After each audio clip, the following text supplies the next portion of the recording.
জানেন তো, আমার দোকানে না একজন ব্যক্তি আসেন, যে ব্যক্তিটা গেঁড়া করে, রোগা করে, কালো করে, তাকে দেখে বোঝার উপায় নেই যে তার কত টাকা ইনকাম হয় মাসে এবং সে কি করে। তো যাই হোক, সে দীর্ঘদিন ধরে আমার দোকানে আসে এবং তার সাথে আমার একটা ভালো পরিচয় গড়ে উঠেছে। এবং সে আমাকে বলছিল যে সে সকালবেলা কিন্তু সাইকেলে করে ঘুরে ঘুরে মাছের ব্যবসা করে, এবং দুপুরবেলা সে রেস্ট নেয় বাড়িতে, এবং বিকেলবেলা সে আবার ওই সাইকেলে করে ঘুরে ঘুরে বেলুনের ব্যবসা করে। তো আমি নিজেও দেখেছি যে সে বেলুনের ব্যবসা করে, সকালবেলা মাছ নিয়ে বেরোয়, আমি নিজেও দেখেছি, কারণ সে লোকটা আমার লোকালিটিতেই থাকে, তাই জন্য আমি দেখেছি। এবং সে আমাকে এটাও বলেছিল যে তার বাড়ির নিচে একটা মুদির দোকান আছে ছোট, যেটা তার স্ত্রী এবং সে দুজনে মিলে চালায়। তো সে বলেছিল যে যখন সে সকালবেলা মাছের ব্যবসা করে, তখন সেই শুধু মাছের ব্যবসাটা থেকে তার 700 থেকে 800 টাকা প্রতিদিন ইনকাম হয়। এমনও হয়েছে যে আমি তাকে সকালবেলা, যখন সে মাছ বিক্রি করে ফিরছে, তাকে আমি জিজ্ঞেস করেছি যে আজকে কত হলো ইনকাম। সে বলেছে 700 টাকা ইনকাম হলো। তো এটা শুনে আমি ভাবলাম যে এই জিনিসটা আপনাদের সাথে শেয়ার করা যায়, যেটা সে 3 বেলা ইনকাম করছে, 3টে কাজ করে, 3টে প্রফেশনের সাথে থেকে, তাহলে সেটাকে আমরা একটু ক্যালকুলেট করে যদি ভাবি যে সে কত টাকা ইনকাম করছে, তাহলে কতটা বেরোতে পারে, সেটা একটুখানি আপনাদের সাথে শেয়ার করা যাক। তো ফার্স্ট অফ অল, আমি ধরে নিলাম সকালে যে মাছ বিক্রি করছে সেখানে তার প্রতিদিন 700 টাকা ইনকাম হয়, এবং সে যখন বিকেলবেলা বেলুনে ব্যবসা করছে খুব কম করে, মানে নর্মাল সিজনে খুব কম করে আমি ধরছি তার 200 টাকা ইনকাম হয়। 200 থেকে 300 টাকা, যে কোনো সিজন এলে তো আলাদা কথা, কিন্তু যখন নর্মালি সে বিক্রি করে তখন আমি ধরে নিচ্ছি 200 টাকা ইনকাম হয় খুব কম করে। কত ইনকাম হয় আমি সত্যিকারই জানি না, সকালেরটা বলেছিল কিন্তু রাতেরটা তো বলেনি, তাই আমি জানি না। যাই হোক, তার বাড়িতে যে মুদির দোকানটা আছে সেখান থেকে আমি ধরে নিলাম তার 3 থেকে 400 টাকা ইনকাম হয়, কেননা সে বলেছিল খুব ছোট দোকান। তো যাই হোক, আমি 3 থেকে 400ই ধরলাম, যদি আপনারা জানেন যে এর থেকে বেশি কিন্তু ইনকাম হয়। জাস্ট এইভাবে কাজ করে সে মাসে কিন্তু 42 থেকে 45 হাজার টাকা ইনকাম করে, এবং তাকে দেখে বোঝার উপায় নেই যে সে এত টাকা ইনকাম করে। তো এটা দেখে আমি খুব ইন্সপায়ার হয়েছি, আর ভাবলাম আপনাদের সাথেও এমন কিছু বিজনেস আইডিয়া শেয়ার করা যাক, যেগুলো আপনারা অন্যান্য কাজের পাশাপাশি যে কোনো একটা বেলায় করতে পারবেন। মানে আপনি যদি সকালের দিকে কোনো কাজ করেন, তাহলে বিকেলটা ফাঁকা থাকেন, তাহলে সেই বিকেলটা ফোন ঘেটে, রিলস দেখে, বন্ধুদের সাথে আড্ডা মেরে নষ্ট না করে একটা বিজনেস করতে পারেন, যেখান থেকে আপনি ভালো টাকা কিন্তু ইনকাম করতে পারবেন মাসের শেষে। সেই জন্য আজকের ভিডিওতে আমি 3টে বিজনেস আপনাদেরকে এমন বলবো, যেটা করে কিন্তু আপনি অনেক টাকা ইনকাম করতে পারবেন। এটা করার জন্য আপনাকে সারা সারা দিন ইনভেস্ট করতে হবে না। আপনি যদি কোনো চাকরি করেন বা অন্য কোনো প্রফেশনে থাকেন, তার পাশাপাশি এটা করতে পারবেন। যে কোনো ছোট বিজনেস থেকে কিন্তু অনেক অনেক টাকা ইনকাম করা যেতে পারে। আপনি হয়তো সকালবেলা উঠে শুট বুট পরে একটা কাজে যাচ্ছেন, চাকরি করতে যাচ্ছেন, এবং মাসের শেষে দেখছেন যে আমার 20 থেকে 22 হাজার টাকাই আসছে, এবং সেটা সবকিছু দিতে দিতে লাস্ট আর হাতে কিছুই থাকছে না। তো যাই হোক, এই রকম চাকরি করেও যদি আপনি পাশাপাশি কোনো বিজনেস করেন, তাহলে কিন্তু মাসের শেষে গিয়ে দেখবেন ইনকামের পরিমাণটা কিন্তু অনেক বেশি হয়েছে। তো ফার্স্ট যে বিজনেসটা বলবো সেটা হচ্ছে ফুড ট্রাকের বিজনেস। তো বর্তমানে প্রচুর ট্রেন্ডিং এই বিজনেসটা। ফুড ট্রাক অর্থাৎ একটা গাড়ির মধ্যে ফাস্ট ফুডের স্টল করা। তো ফাস্ট ফুড বলতে শুধুমাত্র চাইনিজ স্টলই বলছি না, মোমোর স্টল বা ফুচকার স্টল, এরকম বিভিন্ন কিছু হতে পারে। ফুড ট্রাক যাকে বলে, ট্রাকের মধ্যে যে কোনো ফুড বিক্রি করা। তো এই বিজনেসটা করতে পারেন আপনি জাস্ট একবেলা ইউজ করে, সারা দিনের এই বিজনেসটা নয়, শুধুমাত্র রাত্রেবেলা করতে পারেন। যদি আপনার সাপোর্টিং কোনো টিম থাকে, মানে আপনার ফ্যামিলি মেম্বাররা যদি আপনাকে সাপোর্ট করে, তাহলে কিন্তু এই বিজনেসটা আপনি করতে পারবেন। যে কোনো টেস্টি খাবার খাওয়ার জন্য কিন্তু মানুষ 10 কিলোমিটার দূরেও যেতে রাজি আছে, যদি সেখানে ভালো ভালো খাবার পাওয়া যায়, তাহলে কিন্তু অনেক অনেক দূর থেকেও মানুষ আসবে খেতে। এই বিজনেসটা করার জন্য আপনার যেটা লাগবে সেটা হচ্ছে ফার্স্ট হচ্ছে ফুড লাইসেন্স লাগবে। আপনি যে কোনো খাবার ভারতের যে কোনো প্রান্তে যদি বিক্রি করতে যান, তাহলে আপনাকে সবার আগে লাগবে একটা ফুড লাইসেন্স বা FSSAI সার্টিফিকেট। তো এটা আপনাকে বার করে নিতে হবে। এটা খুবই কম টাকায় বেরিয়ে যায়, এবং যে কোনো সাইবার ক্যাফেতে গেলে বা লাইসেন্সের কাজ যারা করে তাদের কাছে গেলে বেরিয়ে যাবে।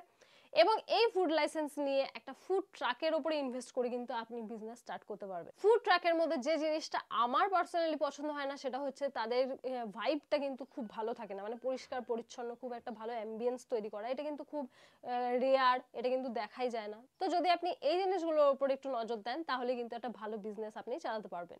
সেকেন্ড যে বিজনেসটার কথা বলবো, সেই বিজনেসটা কিন্তু খুব বেশি সময় আপনাকে লাগাতে হবে না, খুব বেশি ইনভেস্টও করতে হবে না। ফুড ট্রাকে যেমন আপনাকে অনেক টাকা ইনভেস্ট করতে হচ্ছিল, কিন্তু এই সেকেন্ড বিজনেসটাতে আপনাকে অনেক অনেক টাকা ইনভেস্ট করতে হবে না। প্রতিটা বাড়িতেই কিন্তু কোনো না কোনো মহিলা থাকে যারা সেলাইয়ের কাজ জানে। হ্যাঁ, বর্তমান সময়ে অনেক বাড়িতেই রয়েছে, মানে প্রায় 99% বাড়িতেই রয়েছে এমন একজন মহিলা যে কিন্তু সেলাই করতে জানে, বা এমন পুরুষও রয়েছে যারা সেলাই করতে জানে। তার কারণ সবাই কিন্তু গৃহবধূরা সবার আগে যে জিনিসটা শিখতে যায় সেটা হচ্ছে সেলাই করা। তো যাই হোক, এই সেলাই করার জিনিসটাকে কাজে লাগিয়ে কিন্তু বিজনেস করা যেতে পারে। যদি আপনি বা আপনার পরিবারে কেউ সেলাই করতে জানে, তাহলে আপনি কি করতে পারেন, ছিট কাপড় থেকে ফলস বা পাড় তৈরি করতে পারেন। হ্যাঁ, আমি জানি এখন কিন্তু গলির মোড়ে মোড়ে, বাড়িতে বাড়িতে সব জায়গায় টেলার রয়েছে, সেখানে সবাই কিন্তু নিজের শাড়িতে ফলস, পিকো এসব করতে যায়, কিন্তু সঠিক কোয়ালিটির যে ফলস সেটা পাওয়াই কিন্তু খুব দুর্লভ হয়ে পড়েছে। আমি দেখবেন আমার চ্যানেলেই পুরনো ভিডিও দেখবেন, অনেক আগেকার ভিডিওগুলো, সেখানে কিন্তু আমিও দেখিয়েছিলাম যে আমিও শাড়িতে ফলস পিকোর কাজ করতাম, অনেক দিন করেছি, অনেক বছর করেছি। কিন্তু আমি এই কাজটা করার সময় যেটা নোটিস করেছি সেটা হচ্ছে এইখানে কিন্তু সঠিক কোয়ালিটির পাড় পাওয়া যায় না। মানে সব টেলারেই পাড় পাওয়া যায়, কিন্তু সঠিক কোয়ালিটির পাড় সঠিক প্রাইসে কিন্তু পাওয়া খুবই মুশকিল। তাই আপনি যদি এই ইউনিক বিজনেসটা স্টার্ট করতে পারেন বাড়িতে বসে, যদি আপনি বা আপনার বাড়ির কেউ সেলাইয়ের কাজ জানেন, তাহলে কিন্তু আপনি ডজন ডজন গজ কাপড় নিয়ে কিন্তু এই বিজনেসটা স্টার্ট করতে পারেন। এটাতে বেশি খাটনি নেই এবং অনেক মুনাফা রয়েছে। প্রতিটা পাড়ে যদি আপনি 3 টাকা, 1 টাকা, 2 টাকা এরকম লাভও রাখেন, তাহলেও কিন্তু দিনের শেষে অনেক টাকাই হয়। আপনি শুধু এই প্রোডাক্টটাকে হোলসেলারদের কাছে বিক্রি করতে পারবেন এমন নয়, রিটেলও বিক্রি করতে পারবেন। যে সমস্ত টেলার রয়েছে সেখানে ম্যানুয়ালি গিয়ে যদি আপনি অ্যাপ্রোচ করেন, তারাও কিন্তু আপনার থেকে প্রোডাক্ট নেবে। এবং দেখবেন প্রতিটা পাড়াতে এমন 2-1 জন মহিলা থাকে যারা কিন্তু লোকের বাড়ি বাড়ি গিয়ে শাড়ি কালেক্ট করে এবং সেগুলোর পিকো করে দেয়।